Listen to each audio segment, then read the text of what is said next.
Në fshatin Nepravisht, prej më shumë se 3 dekadash, Asim Banushaj ka ndërtuar një histori suksesi në bujqësi dhe blegtori, që në vitin 1993 ai është përkushtuar rritjes së gjedhit, deleve, derave e të tjerë, duke zhvilluar një fermë duke u renditur ndër më të konsoliduarat në zonë. Më përpara kam mbarështruar rreth 15-20 kre lop, tani kam paksuar, kam 10 kre lop, kam edhe 5 mushqera për rimont dhe kam 20 kre rëdhën, kam edhe pak dosat edhe pulat.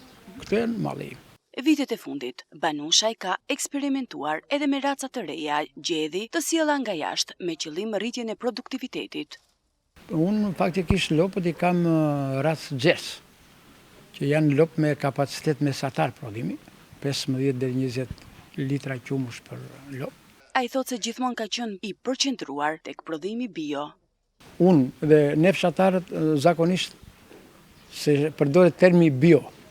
Ne fshatarët jemi mësuar që ne të jetojmë me prodhimet tona. Përderisa jetojmë në fshat, do të thotë që s'kem pse të blejmë mish në treg, sepse jo se mund të akuzoj ndokon tek mishi që ata tregtojnë, por unë kam mishin tim dhe realisht edhe kam mbarëshuar dhe derat, kam pasur 27 kreditosa, unë pavarësisht që i paksova tani.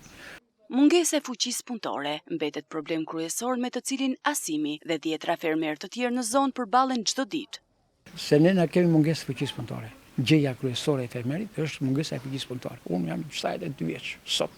Dhe gjithë të punë që ti shikon këtu ka kaluar në duart e mia. Po jam i detyruar të angazhoj grua, të angazhoj njerëz të tjerë nga familja ime, se si vjen njëri, paguaj sa dush. Është punë shumë e lodhshme dhe fuqia punëtore është e braktisur. Janë fuqia punëtore është kurrë, rinia është larguar. Megjithatë, Asim Banushaj mbetet i vendosur të vazhdoj punën në toka dhe fermën e tij, duke e konsideruar bujqësinë një mënyrë jetese.